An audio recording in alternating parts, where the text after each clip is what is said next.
So you can see right here, got a little bit of damage. We technically we didn't lose the center yoke. Well, maybe I did now. We didn't lose the center yoke because I ended up actually finding it, but we did break a upper link arm, and then we broke one of those, I guess you want to call it a sway bar end link, which is focus, yeah, right there. So you can see that half of it is actually broken off, but there was enough to reuse the part with no adverse effects. We got a set of lower links to solve any issues with lower links, which there isn't any issue right now, but since we've got them, might as well change them out. And then obviously the upper link arms, yeah, to solve that little bit of an issue that we had when we were climbing HoBao mountain. Yeah, it's actually pronounced HoBao. I stand corrected, and I'm actually happy to do so. I'm actually surprised HoBao, oh wait a minute, HoBao, didn't say, hey, you're pronouncing our name wrong. But big things are happening for RCGG. If you wonder what RCGG is, I'll leave a link in the description, and you can go check that out. If you want to join, it's a new Facebook group. It's basically for everybody that is associated with a subscribe or following my channel. You can go ahead and go on Facebook if you want. I've got an Instagram account as well. We're going to be doing kind of like just group stuff on the Facebook. Come on over. So let's get to work on this Redcat Racing CAMO X4, replacing the plastic links with Redcat aluminum stuff. Let's go. Obviously, you're going to need, the new links. You're going to be reusing the old hardware, which for this Redcat, it's actually not old. It has been thrashed and bashed, but the hardware, from what I can see, is actually in great shape. There are no deflections or any issues that we're seeing right now. You will need to obviously have the brand new links. You don't have to get all four. You can get the ones that are broken, but we're going to go ahead and replace all the links. It's actually a very easy repair to do. What I would recommend is not doing it on a stand, so we actually have the car on our stand. The other thing that I would recommend is actually taking out the body clips and popping the body off and then working on the RC actually upside down. And there's 4 links in total. You'll also be removing the lower portion of the shock, which is just very easy to do. And I'll show you how to do that. All of this is just very easy RC tech. So let's just jump into it. So obviously mine might differ from yours because I don't have a body shell anymore. I actually like the way that the vehicle looks like this. And I also run my red pins inverted so that they don't pop out. Take your body shell off. What it does is it gives you just more of a flat plane to actually work on your RC.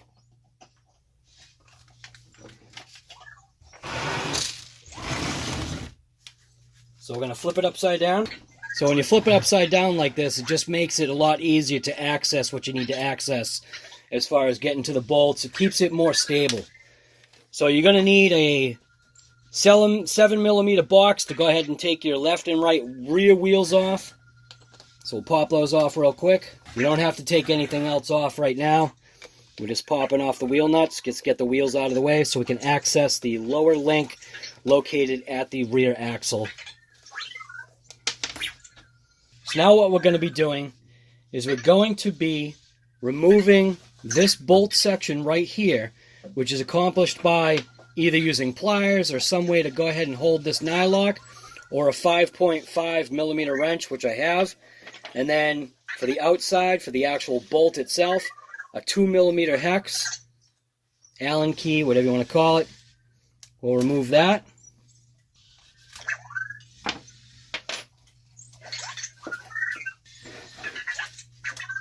So now you can see that that bolt's all the way out. Now you want to take the same thing. I'm actually going to go after the lower section of the shock where it attaches to the link, to the lower arm. 5.5mm on that lock. And then again, 2mm hex. And we can go ahead and pull this off. Slide that out. Now comparing the two together, the shorter one is actually for the middle part of the link. The longer one is for the axle. Now what we can do is we can go ahead for the forward link, or the forward part of the link, and there isn't actually anything that you can grab on that back side. You're just going to take your 2mm and crank it out.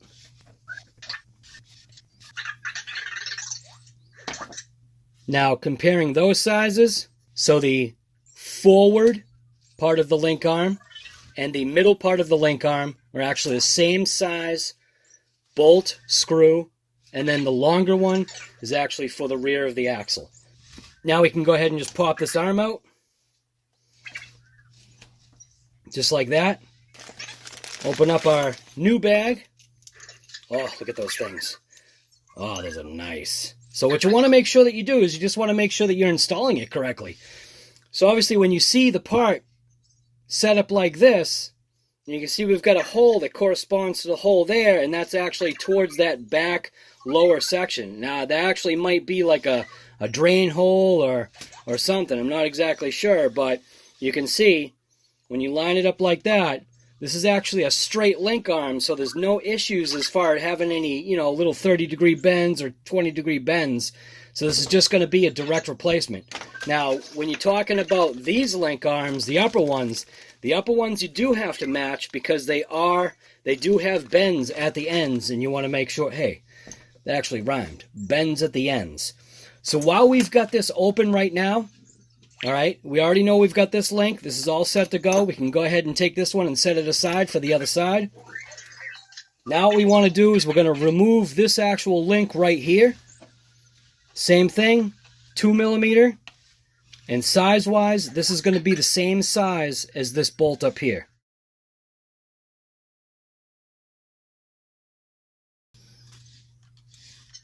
Then on this same side, which is actually the left side of the vehicle, there's another screw. It's actually right there. You can see my hex actually in it right now. And that screw actually goes all the way through and attaches both links together at the top section of the axle housing.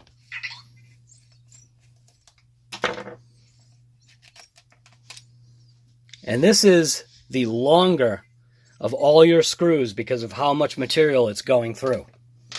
Now, you can actually go ahead and remove that entire link arm, keeping it in the same position it was that you actually came out. Maybe set it down on the chassis, knowing which way it came out. Then grab your new bag, grab your links, and what you want to do is you'll notice that while they're basically effectively the same link, you want to make sure that you match it up. So the bends are actually positioned the same way as the way it came out. So you can see you've got that little, I don't know, what's that, like a 15-degree bend or something like that, and an opposing 15-degree bend. Obviously, if you went like this, it's not going to fit. It's just the angles won't line up, so you're just going to rotate it. Now we can go ahead and install it. We're going to install, it obviously comes with the ball ends, obviously. So we're going to go ahead and install this one in first, using one of those, I guess you want to say one of the middle screws or bolts.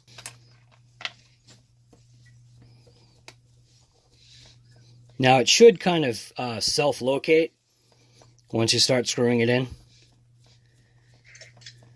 And remember, this is plastic, so no Arnold Schwarzenegger cranking.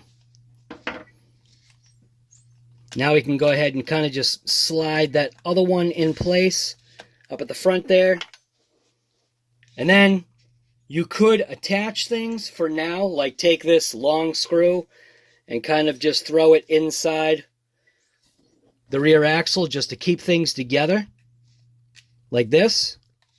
We'll screw it in a little bit just to locate it. Just like that. And now we'll attach the lower link arm, remembering that that hole was placed towards the back side or more towards the axle. I'm going to put the forward link in first. Line up the ball link the best you can to the screw in the pocket. What if we put some light on this? Again, it should kind of, I guess, semi-self-locate. Now that you've got that down, The shock was actually in that middle position, so go ahead and put it into or feed it into that middle position.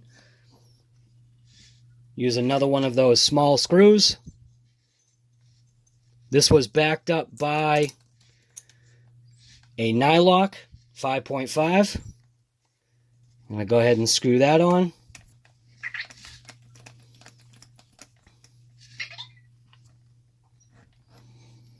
Now we can attach it to the actual rear axle.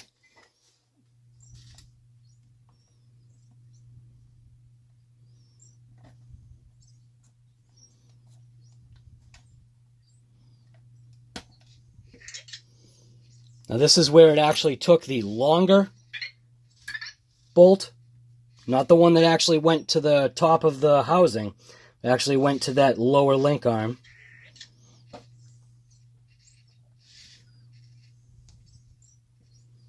Again, screw it in. As you're screwing it, it does self-locate as long as you've got it in the general position.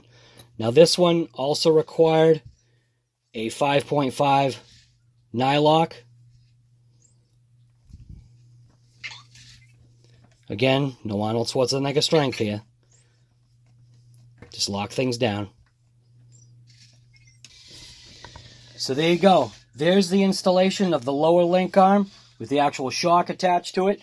Now the only thing we have to do is flip it over to the other side and basically do the same exact thing on the other side, removing the lower link and then the upper link, and then assemble it in reverse order. And then the last thing that you'll do is obviously push through that upper axle housing for the upper 4-link 2-portion or 2-link part of that link setup. And then you're good to go. And that's how easy it is. I'll leave a description or a link in the bottom so that you can go ahead and order those parts up. I actually got them from teamredcatracing.com. Yeah, you know what? I'll show you what it looks like when it's all done.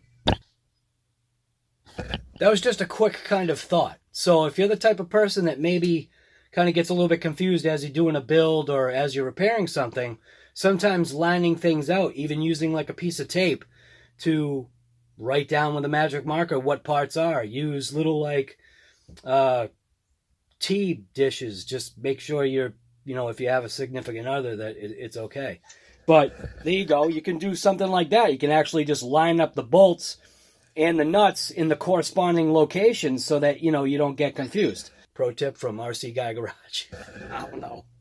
And maybe like another little tip, because when you get obviously to this position right here where you still have, one link arm that still needs to be attached, go ahead and take your, I guess, yoke and slip things into position now while you've got the room.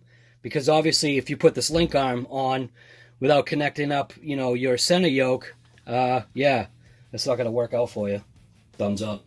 So here's a look right now with the upper and lower links installed, shocks installed. And that is some quality stuff right there. And like I said, you might want to kind of address that. I mean, I know that, maybe I was the only one who knows that had the problem right there with that. But while it's right there and it's out in the wide open, I don't know, just go for it. So now what we're going to do is we're going to reinstall the wheels. After we install the wheel on there, I'm going to put a drop of Loctite on there, and then we're going to lock our bolts down, and then we're good to go. Just going to put a drop right on the tip, right there. Tiny little drop, don't need a lot.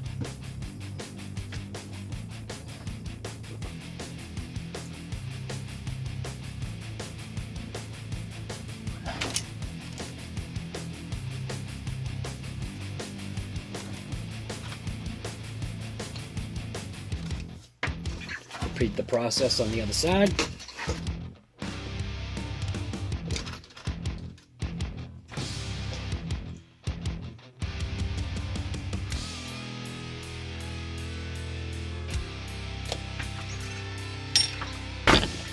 There we go.